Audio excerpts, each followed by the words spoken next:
Primera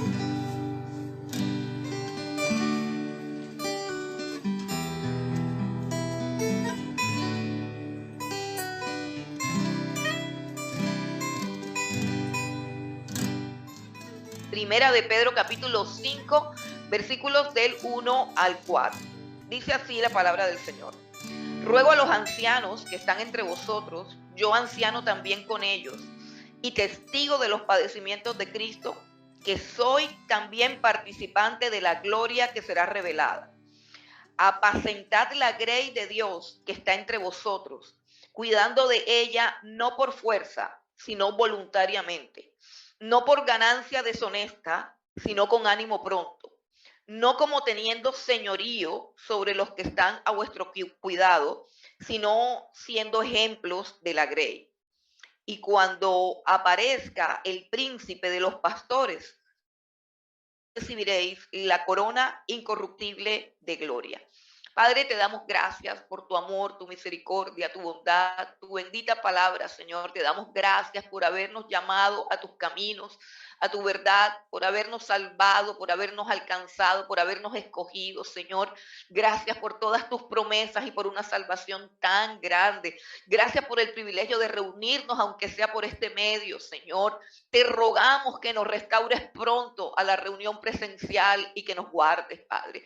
Ayúdanos y guíanos, Señor, para hacer tu voluntad, para poder disfrutar, Señor, de esta libertad que tú nos has dado, Padre, en Cristo Jesús, de poder congregarnos en tu nombre y escuchar tu palabra. Te damos gracias, Señor. Habla a cada vida, habla a cada corazón, Señor.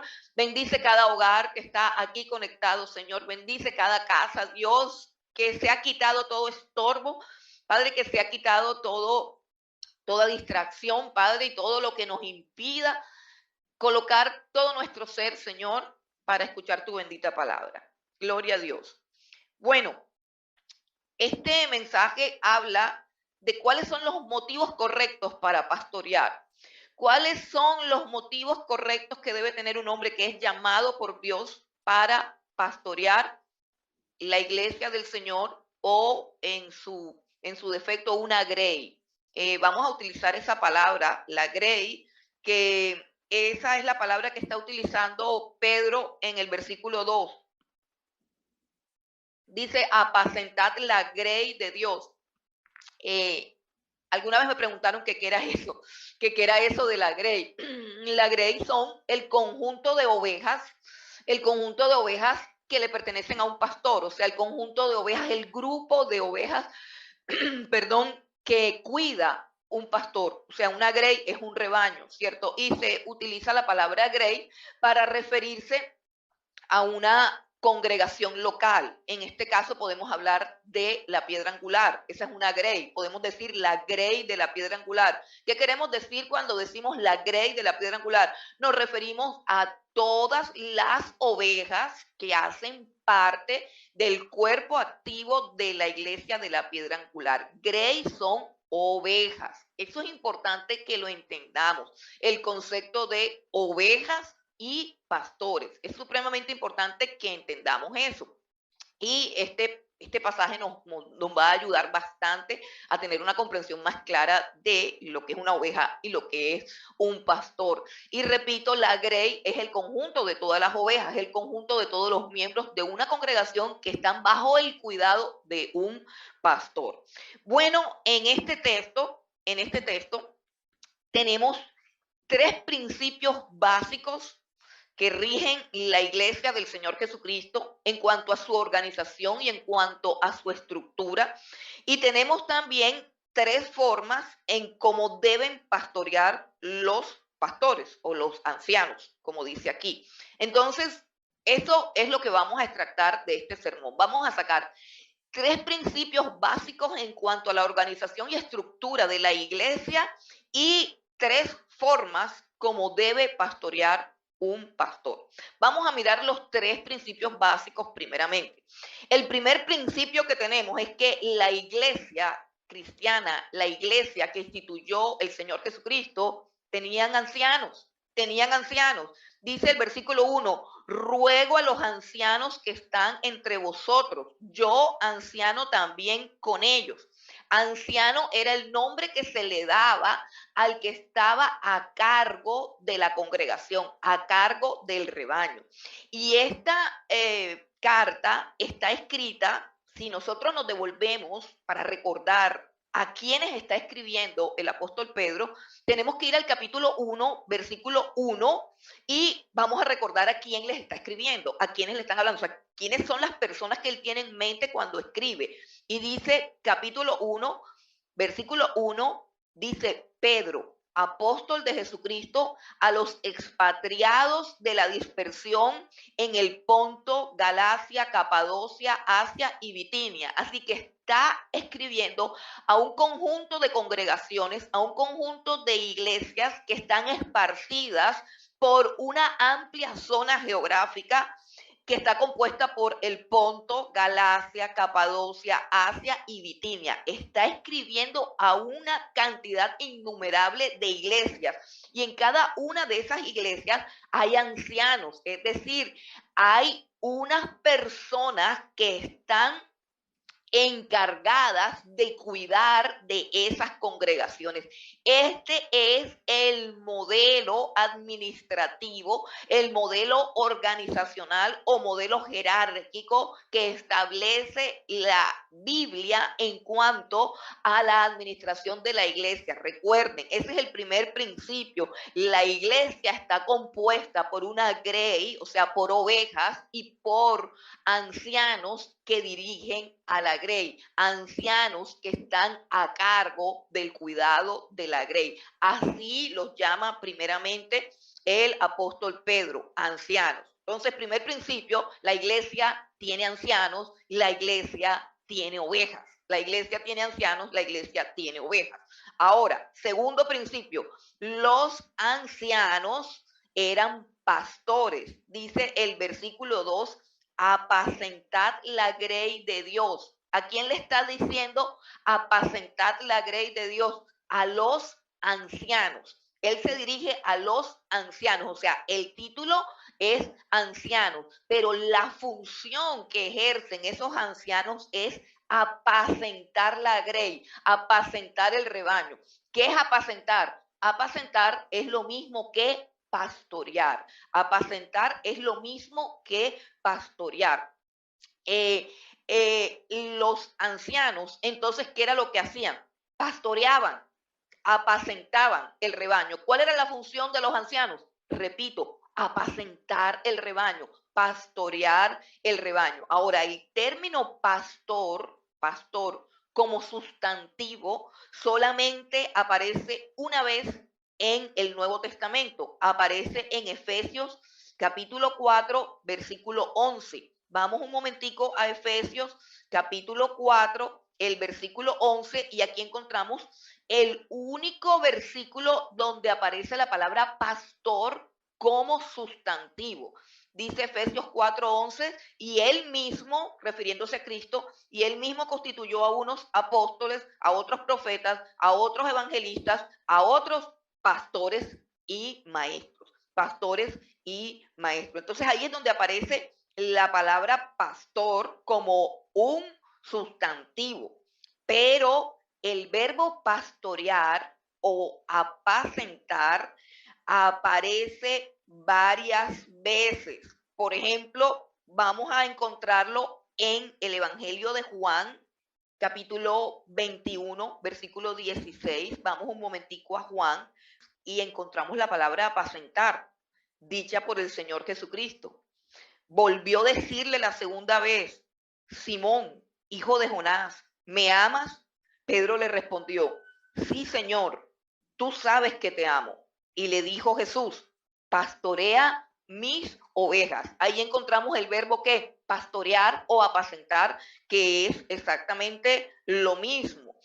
Y también encontramos en Hechos 20, si seguimos el libro siguiente a Juan, es Hechos, y vamos al capítulo 20, y vamos al versículo 28, aquí está hablando el apóstol Pablo, y dice lo mismo que está diciendo Pedro, pero en otras palabras. Dice Pablo en Hechos 20, 28, por tanto, mirad por vosotros y por todo el rebaño en que el Espíritu Santo os ha puesto por obispos para apacentar la iglesia del Señor, la cual él ganó por su propia sangre. Entonces, ya tenemos claro que los ancianos ejercen una función de pastorear al rebaño. Ahora, los ancianos o pastores, como lo quieran llamar, son ancianos, pero su labor es pastorear, o apacentar. Los ancianos o pastores, o los ancianos pastores, o los ancianos que pastorean, como ustedes quieran, ejercen supervisión sobre el rebaño. Ejercen supervisión sobre el rebaño. Resulta que en el versículo 2, donde dice, apacentad la grey de Dios que está entre vosotros, cuidando de ella. La palabra que ha sido traducida como cuidando de ellas es el término griego episcopeo, de donde viene el concepto del episcopo o del obispo. Escuchen bien, recuerden que obispo también es otro nombre para pastor. Y acabamos de leer que el apóstol Pablo habló de aquella grey donde el Señor ha puesto pastores como obispos. ¿Qué significa obispo? Viene de la palabra cuidador, pero no un cuidador, no un cuidador en cualquier sentido de la palabra, sino un cuidador que supervisa, un cuidador que supervisa. Leemos nuevamente el versículo 2 para que captemos mejor la idea. Dice, apacentad la grey de Dios que está entre vosotros, cuidando de ella, o sea, episcopeo de ella. ¿Qué significa episcopeo? Supervisándola. ¿Y qué significa supervisar? Supervisar significa tener una comprensión o una visión global y completa de la situación del rebaño para poder tomar las decisiones correctas con respecto a su cuidado, con respecto a su mantenimiento. Eso es lo que quiere decir episcopeo. Y le estoy diciendo que existen en el griego 3 palabras más para el verbo cuidar, como por ejemplo cuando yo cuido un carro, cuando yo cuido un bebé, cuando yo cuido, pero la palabra que aparece aquí en el versículo 2, donde dice cuidando de ellas, es episcopeo, que tiene que ver con la labor del obispo, que tiene que ver con la labor específicamente de la supervisión.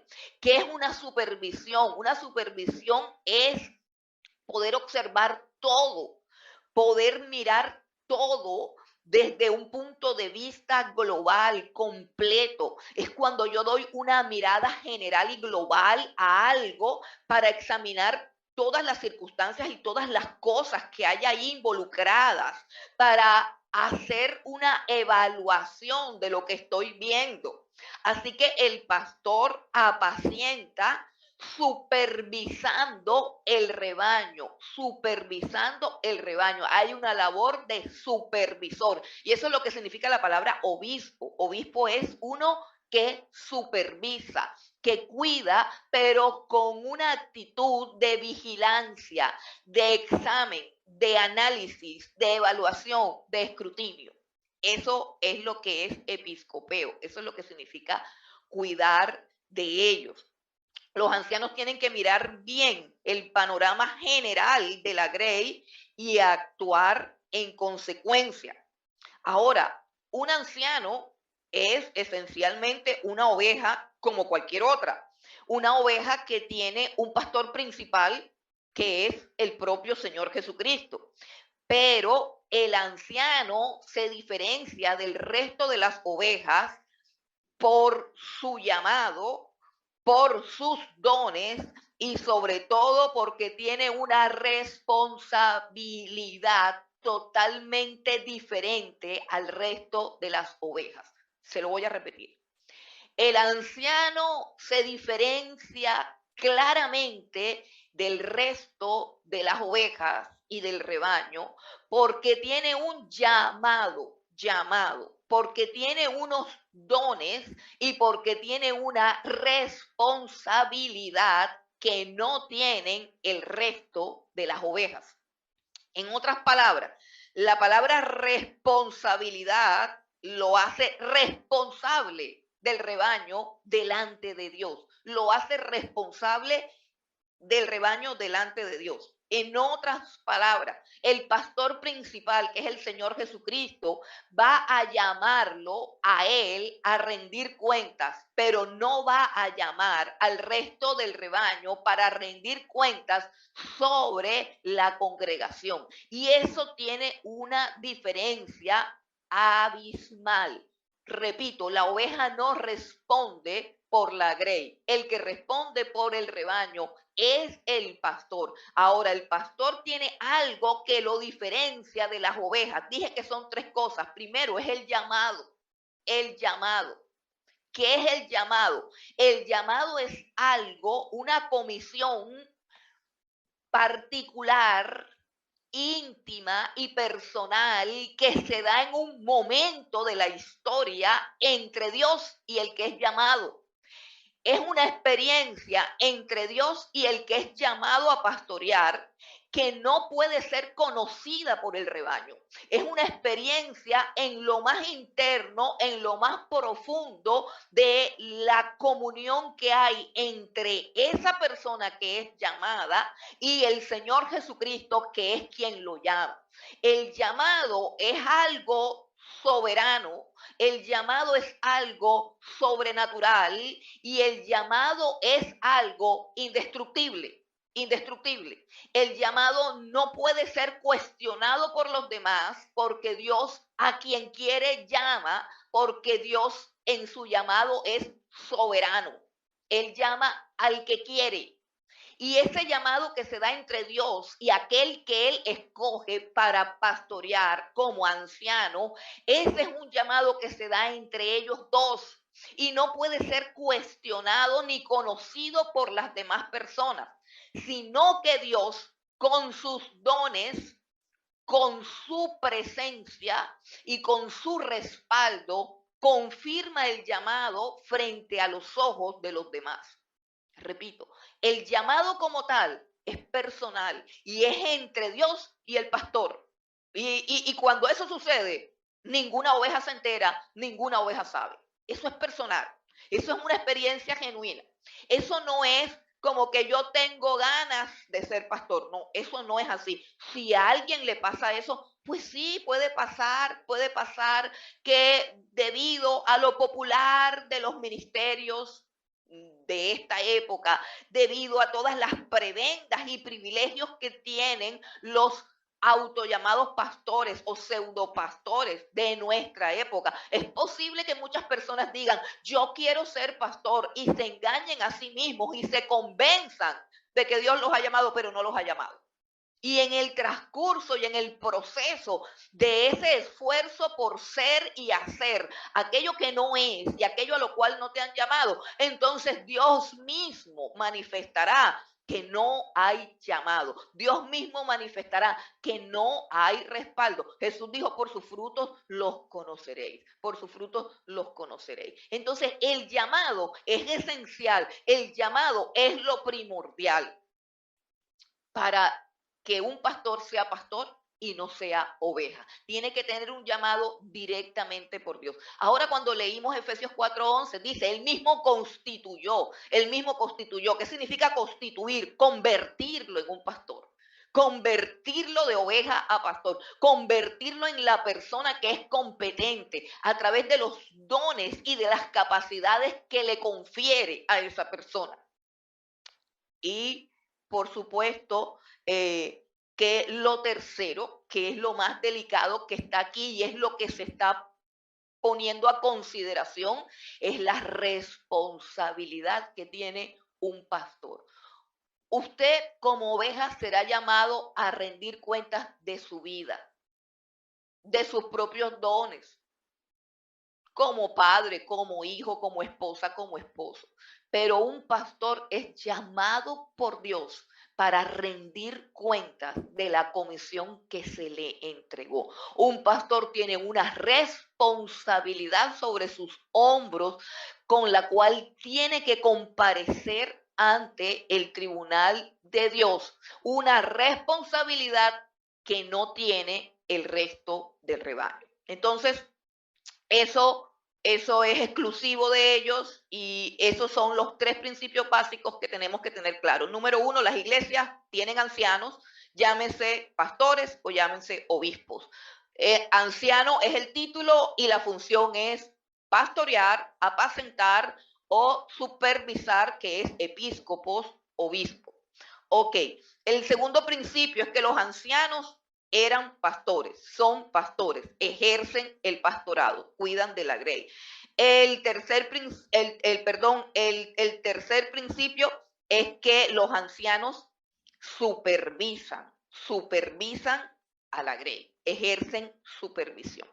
Bueno, pero yo no quiero quedarme ahí porque yo lo que quiero es ir a lo que la palabra de Dios nos dice. Así que este no es un estudio acerca del ministerio pastoral, sino que es un mensaje extractado de un texto que habla acerca de cuál debe ser la motivación correcta para pastorear. ¿Cuál debe ser la motivación correcta para pastorear? Entonces vamos nuevamente al versículo 2 y dice, apacentad la grey de Dios que está entre vosotros, cuidando de ella, no por fuerza, sino voluntariamente. No por fuerza, sino voluntariamente. O sea, no a la fuerza. Así que la primera forma como se debe pastorear es no por obligación. No por obligación. Es lo que quiere decir aquí el apóstol Pedro. Apacienten la grey de Dios que tienen entre ustedes, cuidando de ella, no a la fuerza, sino voluntariamente. No a la fuerza, sino voluntariamente. Entonces, la primera forma es que no sea por obligación, que no sea a la fuerza. Ahora, nosotros tenemos que hacernos una pregunta con respecto a esto que está diciendo el apóstol Pedro. ¿Cómo así que le está diciendo a los apóstoles, a los pastores, que no pastoreen a la fuerza, que no pastoreen por obligación, sino que pastoreen voluntariamente? La pregunta es, ¿existe la posibilidad de que un pastor no quiera pastorear? ¿Existe alguna situación que podría ocasionar que un hombre que es llamado por Dios al pastorado se sienta cargado, se sienta obligado, que no tenga deseo de pastorear, sino que diga, tengo que ser pastor porque Dios me llamó y me toca? ¿Existe alguna circunstancia que pueda producir en el corazón de un pastor? Estoy hablando de un hombre que es llamado, porque aquí Pedro está hablando a los ancianos que están constituidos como ancianos en las iglesias y le está diciendo, por favor, no pastoreen a la fuerza, pastoreen voluntariamente, no pastoreen porque es un deber, porque les tocó, porque es obligación, no, háganlo voluntariamente. Entonces, ¿por qué Pedro está diciendo esto? ¿Acaso puede haber un pastor que no quiera pastorear? Si ha sido llamado por Dios, si ha sido constituido, si tiene los dones, si tiene la capacidad, si tiene la competencia, si ha sido afirmado como pastor delante de la grey, ¿existe algún hombre que no quiera pastorear? La respuesta la tenemos si nos vamos al contexto histórico en que está siendo escrita la carta. Y resulta que en el contexto histórico nos vamos a dar cuenta que están en plena persecución, que esta carta fue escrita en época de persecución. Dicen los historiadores y los que cuadran todo esto de las fechas y de estos tiempos tan antiguos, dicen que unos meses después de escrita esta carta fue cuando Nerón incendió a Roma y le echó la culpa a los cristianos y comenzó y se desató una tortura y un juicio contra todos los cristianos sin precedentes. Así que en este tiempo hay una animadversión, hay una persecución, hay un ataque, que es lo que hace que exista la posibilidad clara de que un pastor no quiera asumir el pastorado debido a los peligros que hay en época de persecución. ¿Por qué?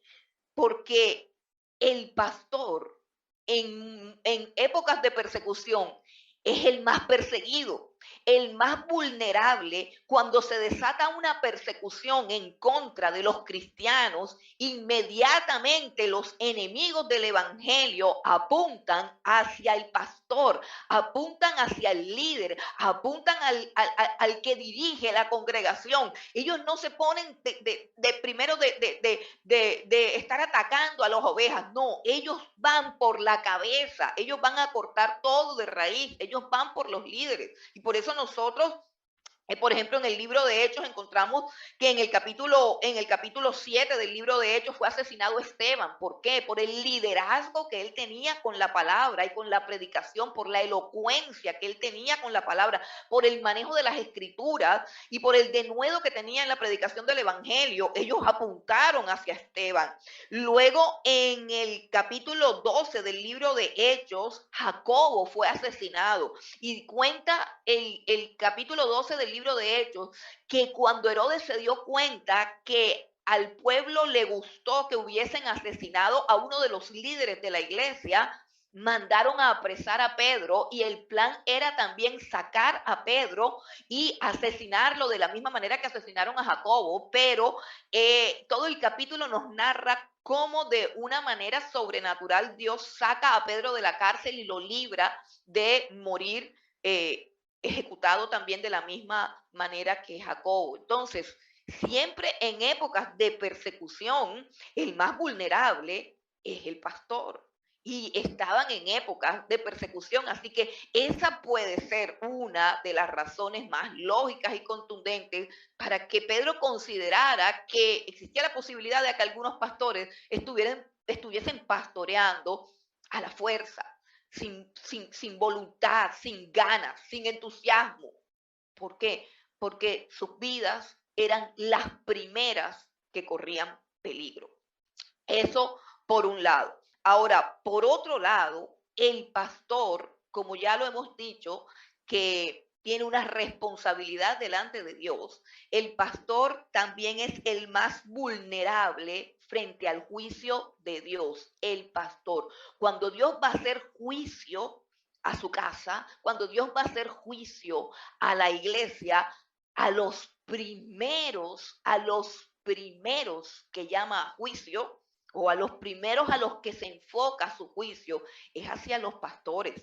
Eso lo escribió el mismo Pedro. Si retrocedemos al capítulo 4, en Primera de Pedro, retrocedamos al capítulo 4 y recordemos lo que nos compartía la palabra del Señor la semana pasada acerca de la persecución por causa de Cristo. La semana pasada hablábamos acerca de los padecimientos de un cristiano por el hecho de ser cristiano, no por el hecho de cometer errores o de equivocarse o de ser imprudente o de circunstancias ajenas. No, los padecimientos del cristiano por el hecho de ser cristiano, ser perseguido por causa del Señor Jesucristo.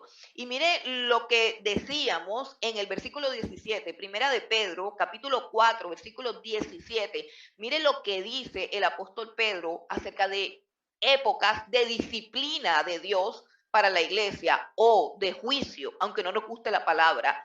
Dice Pedro en el capítulo 4, porque es tiempo de que el juicio comience por la casa de Dios. Y si primero comienza por nosotros, ¿cuál será el fin de aquellos que no obedecen al evangelio de Dios? En otras palabras, aquí recordamos un principio de que cuando Dios va a hacer un juicio, va a castigar a la tierra, primero tiene que hacer juicio con sus propios hijos y con su propia casa. Con los que son suyos. Dios no va a castigar a la humanidad si primero no reprende a la iglesia. Si primero, es como un principio que nosotros debemos entender, que yo no puedo ir a reprender al hijo ajeno si el mío está mal. Yo no puedo ir a hablar mal, ni a pegarle al hijo ajeno, ni a castigar al hijo ajeno, si primero no castigo a los hijos míos. Entonces, Dios tiene la misma lógica, la misma sensatez, la misma coherencia, porque de Dios es que nos viene la sabiduría, de Dios es que, es que nos viene la coherencia. Y Dios no va a castigar al mundo si primero no ejecuta sus juicios en la iglesia. Y cuando Dios determina juicios para la iglesia, pues a los primeros que llama a juicio es a los pastores. Quiero que vengas conmigo al capítulo 9 del profeta Ezequiel. ¿Cómo lo dice Ezequiel en el capítulo 9? Vamos al libro de Ezequiel y vamos a leer del versículo 4 al 6. Dice, este es un juicio de Dios sobre su pueblo, sobre Israel. Y mire cómo lo hizo. Dice Dios, y le dijo Jehová, pasa por medio de la ciudad, por en medio de Jerusalén, o sea, la capital religiosa. Dice, pasa por en medio de Jerusalén y ponles una señal en la frente, ponles una señal en la frente a los hombres que gimen y que claman a causa de todas las abominaciones que se hacen en medio de ella. O sea, Jerusalén, la capital religiosa, estaba completamente corrompida y Dios la iba a castigar por su corrupción. Pero dice, primero vas a marcar a todas las personas que están sufriendo por esa corrupción, a todas las personas que lloran, que claman y que gimen, es decir, a los que no hacen parte de esa perdición, les vas a poner una marca en la frente. Vamos al versículo 5. Dice, y a los otros dijo, oyéndolo yo, pasad por la ciudad en pos de él y matad. No perdone vuestro ojo, ni tengáis misericordia. Matad a viejos, jóvenes y vírgenes, niños y mujeres, hasta que no quede ninguno. Pero a todo aquel sobre el cual hubiere señal, no os acercaréis. Y comenzaréis, o sea, ¿dónde va a comenzar esta ejecución de los culpables? Mire lo que dice el versículo 6. Y comenzaréis por mi santuario, o sea, por los ministros del altar. Y comenzaréis por mi santuario. Comenzaron pues desde los varones ancianos que estaban delante del templo. Desde quienes comenzó el juicio de Dios, la mortandad, la ejecución que él ordenó, desde los ancianos que estaban a cargo del altar de Dios. Entonces, es posible que un pastor en aquella época de persecución y teniendo en cuenta la responsabilidad que conlleva el cargo de pastor, es posible que no tuvieran ganas de pastorear. Estas son las marcas de un verdadero pastor. Estas son las pruebas de un verdadero pastor. Por eso Dios permite la persecución y por eso Dios hace juicios en medio de su pueblo. Por eso el pastor siempre será una persona vulnerable. Siempre será una persona que está expuesta. Siempre será una persona que va a ser atacada. Vamos a Juan capítulo 10. Juan capítulo 10 y recordemos algo que dice el Señor Jesús en el capítulo 10 de Juan. Dice el versículo 12 y 13. Juan 10, 12 y 13. Dice así el Señor Jesús, mas el asalariado, o sea, el pastor que está es por el dinero y no por las almas, mas el asalariado y que no es el pastor, de quien no son propias las ovejas, ve venir al lobo y deja las ovejas y huye, y el lobo arrebata las ovejas y las dispersa. Versículo 13. Así que el asalariado huye porque es asalariado y no le importan las ovejas. ¿Qué vemos aquí? Que el pastor tiene que supervisa, y el pastor tiene la capacidad de darse cuenta quién es el lobo. Hace poquito encontré en las redes sociales no sé si eso se llama meme, yo no sé cómo se llaman los avisos que colocan en el Facebook, no sé cómo se llama, pero en todo caso un aviso en letras grandes que decía, ningún pastor puede negarle la entrada a ninguna oveja. El que escribe, por supuesto, no es un pastor. El que escribe, por supuesto, no conoce que hay una cosa que se llama disciplina eclesiástica ordenada por el Señor Jesucristo en el mismo capítulo donde el Señor Jesucristo instaura y funda la iglesia, donde Él dice, esta es mi iglesia y las puertas del Hades. En ese mismo capítulo y en ese mismo orden, el Señor Jesucristo establece una disciplina eclesiástica para mantener la iglesia depurada ¿de qué? De los lobos. ¿Y quién puede discernir entre una oveja y un lobo? ¿A quién ha podido Dios darle la capacidad de discernir entre una oveja y un lobo, sino al pastor que él coloca sobre la congregación? ¿O Dios es tan torpe como creen algunos que establece un pastor, pero le da el discernimiento a las ovejas? Y son las ovejas las que tienen que decirle al pastor lo que tienen que hacer. Y perdónenme, pero estoy hablando de estas cosas porque conozco muchas ovejas que cuestionan las decisiones que toma un pastor, de a quién se le abre y a quién se le cierra la puerta. Y la Biblia dice que hay que episcopeo, supervisar, que hay que cuidar del rebaño de una manera de supervisar. Y dice que Jesús, que el pastor ve venir el lobo. O sea, ¿quién es el que tiene visión para ver que el que viene? Porque ningún lobo viene como lobo, todos los lobos vienen como ovejas. Todos los lobos vienen disfrazados de ovejas, ningún lobo viene con su cara limpia de lobo. Ah, pero Jesús dice, el pastor ve venir al lobo. ¿Y qué significa eso? Pues que el pastor tiene visión. ¿Y quién tiene la visión? El pastor. No son las ovejas. El lobo se disfraza de oveja y la oveja se confunde. ¿Por qué? Porque ella no ha sido llamada a pastorear. Ella ha sido llamada a ser oveja. El que ha sido llamado a pastorear es el que sabe cómo se diferencia una oveja de un lobo. Pero ¿qué encontramos? Encontramos unas ovejas súper espirituales que les da rabia cuando el pastor expulsa a los lobos. Y condenan al pastor y le dicen que no tiene amor. Entonces ahí es cuando hay que mirar si la oveja es realmente oveja o qué cosa es. Y una de las cosas que debemos asumir a través de este mensaje es qué soy. Y yo quisiera, y comienzo desde ya, que cada uno de ustedes comience a preguntarse qué rol juega dentro del pueblo de Dios. No cuestionemos al otro, cuestiónate tú, di tú qué eres. ¿Tú qué eres en la iglesia de Cristo? ¿Tú eres oveja o eres pastor? Yo quiero que te hagas esa pregunta. ¿Eres oveja o eres pastor? ¿Qué eres? Y hazte la pregunta a la luz de lo que estamos exponiendo en estas escrituras. No a la luz de lo que yo diga, no, de lo que está escrito. Por eso ten tu Biblia abierta. Ten tu Biblia abierta. Repasa cada palabra de esta escritura y hazte la pregunta, ¿qué soy yo? ¿Soy oveja o soy pastor? Porque hay ovejas y hay pastores. Y las responsabilidades de los unos son diferentes a las de los otros. Y las funciones que ejercen los unos son diferentes a las que ejercen los otros. Pero yo me encuentro con con mucha frecuencia, ovejas que supervisan como si fueran pastores. Y aún ovejas que se hacen llamar pastores y no tienen rebaño ni tienen llamado. Porque Dios, al que llama, lo confirma y lo respalda. Entonces,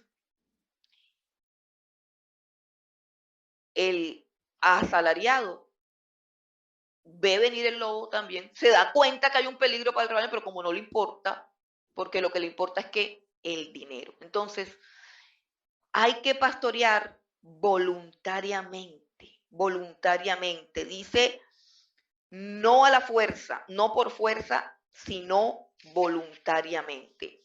Ahora, el apóstol Pedro, además de que se da cuenta de que existen razones por las cuales un pastor en esa época quizás no quisiera pastorear, como es el hecho de la persecución, de ser objetivo principal de la persecución y de ser responsable delante de un Dios que nunca dará por inocente al culpable y que le pedirá cuentas de su labor. Posiblemente por eso no quiera, pero Pedro también sabe que hay razones por las cuales algunas personas van a querer pastorear. Es decir, hay razones erróneas, hay razones equivocadas para pastorear. Y de eso también habla aquí el apóstol Pedro, que nos cuidemos de hacerlo por las razones equivocadas. Y vamos a mirar la primera razón equivocada. Hay dos motivos poderosos para que alguien quiera pastorear aún en tiempos de persecución. Escuche bien. El ego del ser humano es tan tremendo, que aún si hubiese persecución, que en este momento no la hay, pero aún si hubiese persecución, hay dos motivos erróneos, hay dos motivos mundanos, hay dos motivos de la carne por los cuales un hombre quisiera pastorear, y son los motivos equivocados. Esos dos motivos son ¿cuáles?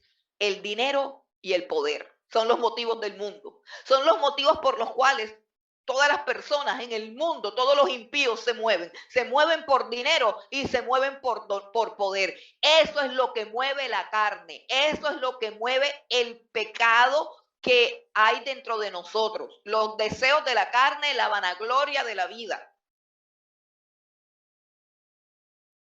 Y Pedro dice, tengan cuidado que ese no sea el motivo para pastorear. Vamos a mirar el primer motivo incorrecto.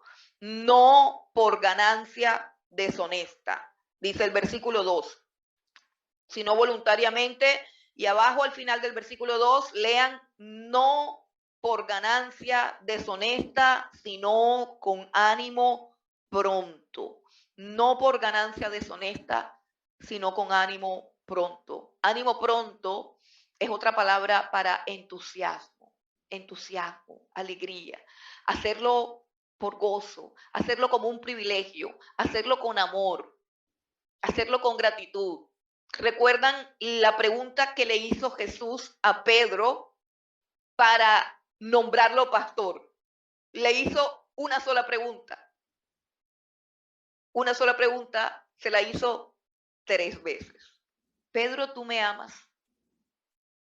Apacienta mis ovejas. Pedro, ¿tú me amas? Apacienta mis ovejas. Pedro, ¿tú me amas? Señor, tú todo lo sabes, tú sabes que yo te amo.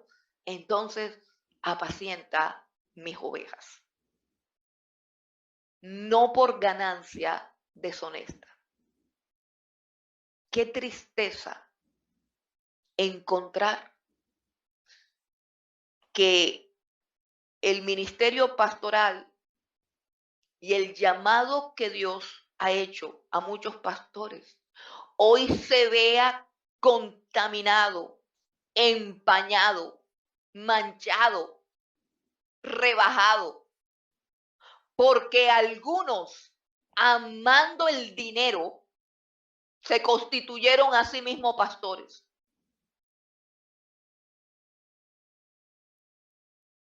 Ser pastor no es tener la capacidad de hablar. Ser pastor no es ser una persona carismática que mueva multitudes, porque Shakira mueve multitudes. Los cantantes de reggaetón mueven multitudes. Mover multitudes y hablar bonito no significa que sea un pastor. Pero muchos hombres, guiados por su carisma, guiados por sus capacidades comunicativas o por su habilidad para manipular a los oyentes y motivados por el deseo de enriquecerse, se han levantado en el ministerio Y eso es tan fácil de ver. Cuando a un hombre le gusta el dinero, le gusta el dinero. Predica de dinero, habla de dinero, ama el dinero, pide dinero, reclama dinero, gasta dinero, trata bien a los que tienen dinero. Es muy fácil saber cuando un hombre está pastoreando por dinero.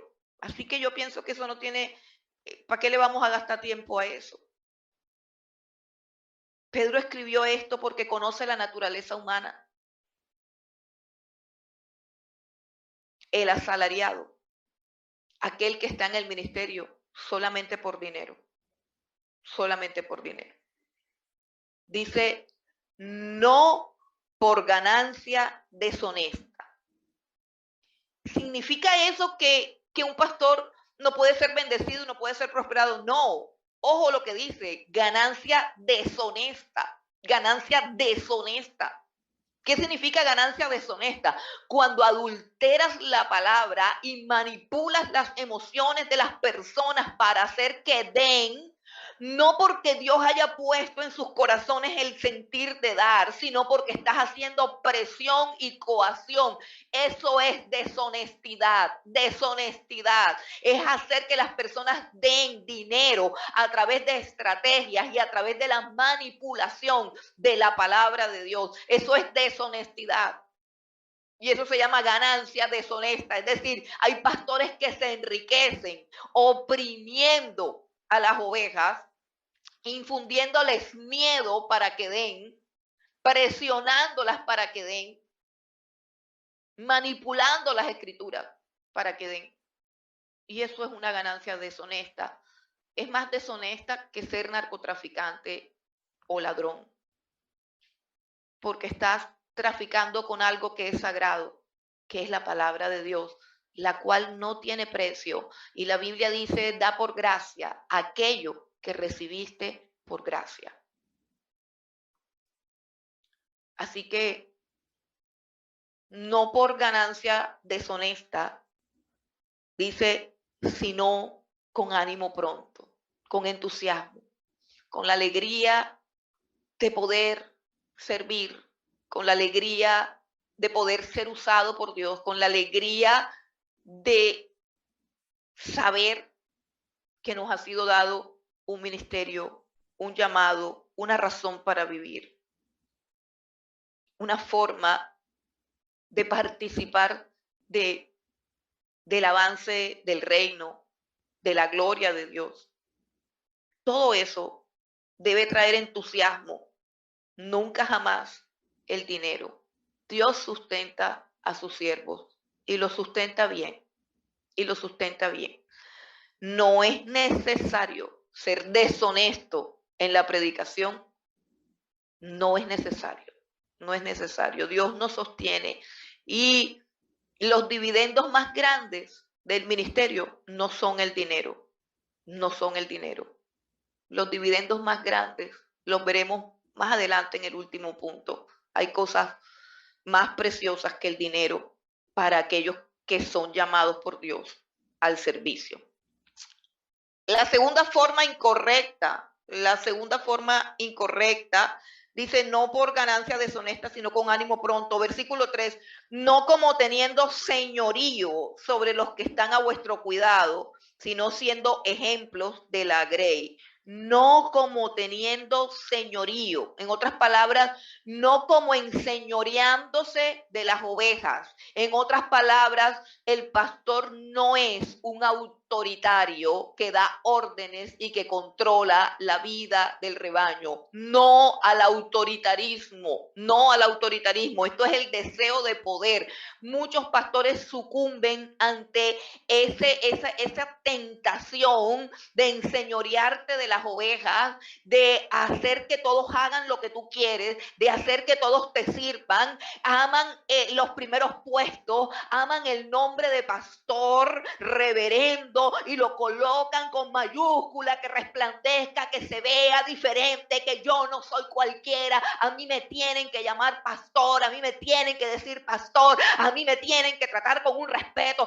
Yo soy más grande, más espiritual. el afán del poder, de enseñorearse de los demás, de hacerle creer a los demás que Dios puede hablarnos a nosotros más que a ti, cuando en la intimidad de tu casa, cuando te humillas delante de Dios, tienes entrada al lugar santísimo de la misma manera y con la misma cercanía que la tengo yo. El llamado es otra cosa, el ministerio es otra cosa. Dios es tan padre de su rebaño como padre de sus ministros. Dios es tan cercano de sus siervos como es tan cercano del resto de sus ovejas. Sí hay una responsabilidad mayor, no un privilegio mayor, no una grandeza, no, una responsabilidad, una exigencia más grande delante de Dios que nos debe producir temor y temblor. Temor y temblor. Pero el pastor no puede enseñorearse, dice, no teniendo señorío. Podría ilustrar este motivo erróneo, este motivo mundano, con tantas historias que me han contado acerca de pastores que han oprimido a su rebaño, que han abusado de su rebaño, que han trasquilado a las ovejas, que les ordenan lo que tienen que hacer. Y conozco tantas ovejas que no pueden hacer nada si el pastor no les da permiso. Que aquella libertad que Cristo logró para su rebaño en la cruz del Calvario, el pastor la ha coartado, y que encontramos personas que les da miedo hablar, hacer y tomar decisiones, que no tienen libertad, que no saben que son guiadas por el Espíritu Santo y que tienen un manual de vida, de dirección, de conducta, de luz y de verdad que los guía en su camino, que es la suprema autoridad de la iglesia, la palabra de Dios. Pero están llenos de miedo. Personas que están siendo maltratadas en sus congregaciones y les dan miedo irse porque el pastor las va a maldecir, y piensan que esa maldición puede tener algún efecto sobre sus vidas porque han sido engañadas por sus pastores. Porque han sido manipuladas mentalmente, emocionalmente. No como teniendo señorío. Un pastor llamado por Dios no se enseñorea de la grey. No es autoritario, no da órdenes en ese sentido. Por eso tenemos que examinar bien cuál es el modelo pastoral que hemos adquirido y mirar a Jesús y mirar a las Escrituras y reevaluar la manera como estamos haciendo las cosas. Porque por lo general aprendemos de nuestros pastores y seguimos los malos ejemplos de nuestros pastores y seguimos los modelos torcidos y mundanos que nos dieron nuestros concilios y nuestros pastores. Y tenemos que ir a la Escritura. Y aquí nos está diciendo, no te enseñores de las ovejas. No te enseñores de las ovejas.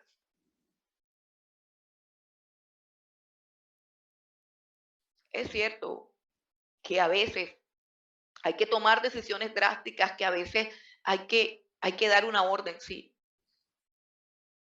Pero el pastor no se enseñorea. El autoritarismo no tiene cabida en la iglesia del Señor Jesucristo. No le tengas miedo al pastor, tenle respeto. Y si él te dice algo que está avalado por la palabra de Dios, tú tienes el Espíritu Santo para saber que lo que el pastor te está diciendo viene de Dios. Respétalo como al Señor. Pero no tengas miedo, porque el pastor es un hombre o una mujer y se equivoca. Se equivoca.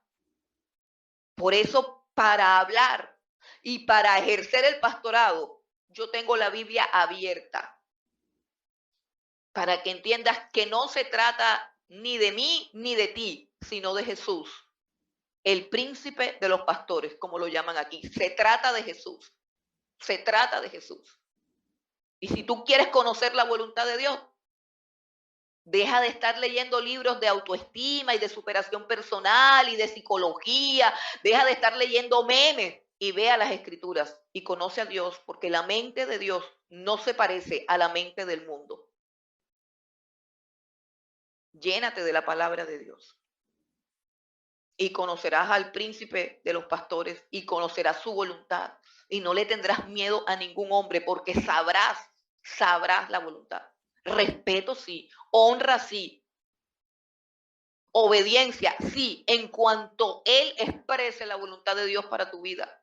Hay que obedecer a los pastores. Así lo dice la carta a los hebreos. Obedeced a vuestros pastores porque ellos son los que cuidan de ustedes y darán cuenta a Dios por el rebaño. Pues está hablando de obediencia, sí, a alguien que está cuidando de tu alma. A alguien que te está diciendo no hagas esto porque es pecado. A alguien que está diciendo abandona esta relación porque te estás contaminando. Ahí el pastor te está hablando de parte de Dios. Cuando él está preocupado por tu alma, cuando te está diciendo no pruebes esto, no pruebes lo otro. Cosas que atacan y que ponen en riesgo tu santidad, tu salvación, el gozo. Sí, sí. Pero cuando el pastor te dice que él quiere una camioneta, que él quiere un carro, que si te vas de la iglesia vas a perder la salvación, que lo tienes que llamar padre, llámame padre o llámame de esta forma, se está enseñoreando de ti, está abusando de ti. Eso no proviene de Dios. Ese no es un motivo correcto para pastorear. El sentir que tengo dominio sobre las demás personas. Es tan complicado el ego del ser humano y tenemos que examinarnos tanto y de una manera tan exhaustiva, examinar que nuestro ego no se esté corrompiendo en el ejercicio del pastorado. Hermanos, no como un dictador. Necesitamos examinarnos. Ven conmigo a Hechos capítulo 20 una vez más. Vamos a Hechos capítulo 20 para recordar unas palabras hermosas acerca del pastorado. Hechos capítulo 20, versículo 28. Mire lo que le dice otra vez Pablo.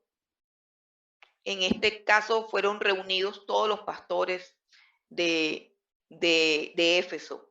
Y dice Pablo en Hechos 20, 28, por tanto, miren por ustedes y por todo el rebaño en que el Espíritu Santo los ha puesto por obispos para apacentar la iglesia del Señor, la cual él ganó por su propia sangre. Un pastor tiene que entender que cada alma que pastorea fue comprada con sangre, que vale la sangre del Señor Jesucristo. O sea que es costosa esa alma, porque Cristo derramó su sangre. Y así como se trata lo más costoso, así debe ser tratada cada alma que Dios pone bajo el cuidado de un pastor. Ahora ya sabemos que no se puede pastorear por obligación ni a la fuerza, que no se puede pastorear por dinero, por ganancia deshonesta, que no se puede pastorear enseñoreándose de las ovejas con autoritarismo. O sea, la motivación no puede ser el dinero, la motivación no puede ser el poder, el reconocimiento, la motivación no puede ser el bienestar, porque pueden haber peligros. Y entonces, ¿cuál es la motivación para pastorear? Entonces, ¿cuáles son los motivos correctos? ¿Qué debe sustentar a un pastor que sufre, que es perseguido, que es difamado, que es ultrajado, que es malinterpretado, que es abandonado, que en fin, todo lo que le puede pasar a un pastor? ¿Qué lo debe sustentar? ¿Qué lo debe sustentar para pastorear con ánimo pronto? O sea, ¿cómo hace un pastor para pastorear con entusiasmo si es perseguido, si es ignorado, si es ultrajado, si es maltratado, si no puede poner su mirada en el dinero y si no puede tampoco enseñorearse de las ovejas? Entonces, ¿qué sostiene a un pastor? Vamos al versículo 4. Primera de Pedro, capítulo 5, versículo 4, dice, y cuando aparezca el príncipe de los pastores, vosotros recibiréis la corona incorruptible de gloria. Dos cosas deben sostener a un pastor. Dos cosas. Número uno, la aparición del príncipe de los pastores. La Biblia dice que todos vamos a comparecer ante el tribunal de Cristo. Pero los primeros en comparecer serán los pastores. Cuando aparezca el príncipe de los pastores. Todo pastor debe saber que él tiene un pastor principal al cual tiene que rendirle cuentas. Y que nos vamos a ver cara a cara, frente a frente, con el que un día nos llamó. Por eso esto conecta con el llamado. Si tú sabes que Él te llamó, tú sabes que tienes que presentarte delante de Él porque Él te llamó y te comisionó. O sea, te entregó una comisión y te dijo, esto es lo que tú vas a hacer. Y a esto es a lo que yo te llamo. Y ese mismo te va a llamar y te vas a presentar. Y tú tienes que responder. Esto fue lo que hice delante de Él. Cuando aparezca el príncipe de los pastores, frente a frente y cara a cara, le tenemos que responder.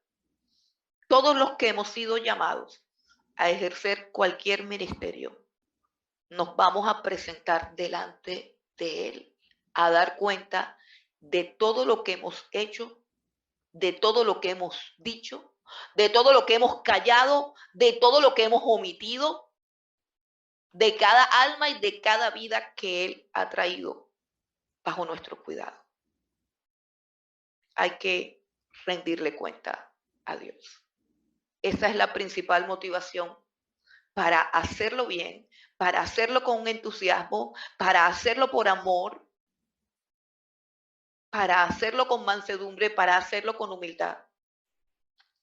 Y la segunda motivación es aún mayor. Dice, y cuando aparezca el príncipe de los pastores, vosotros, o sea, ustedes los pastores, recibirán la corona incorruptible de gloria. Hay una corona especial para pastores, una corona incorruptible de gloria.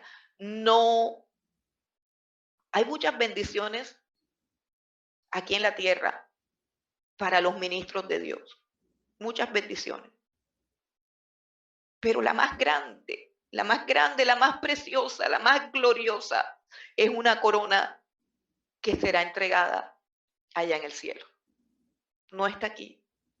Cualquier cosa que el príncipe de los pastores pueda darnos en esta tierra es corruptible. Cualquier cosa, abrigo, comida, bebida, recreación, casas, carros, reconocimientos, homenajes.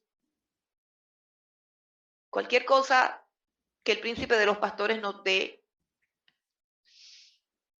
es corruptible, se va a acabar. No va a satisfacer el alma. Pero la corona incorruptible de gloria que colocará el mismo Jesús sobre sus siervos, sobre sus ministros, esa corona es incorruptible. O sea que traerá un gozo y una satisfacción eternas, perpetuas. Esa es la motivación de un pastor. Cristo aparecerá pronto y Cristo trae su corona. ¿Recuerdan cuando Él dijo, he aquí, yo vengo pronto y mi galardón conmigo?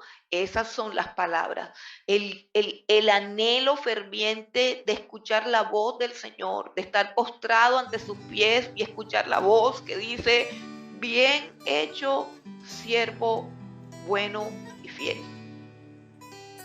Sobre poco has sido fiel, sobre mucho te pondré. Son las palabras de Jesús a aquellos a quienes Él llama, a aquellos a quienes Él comisiona.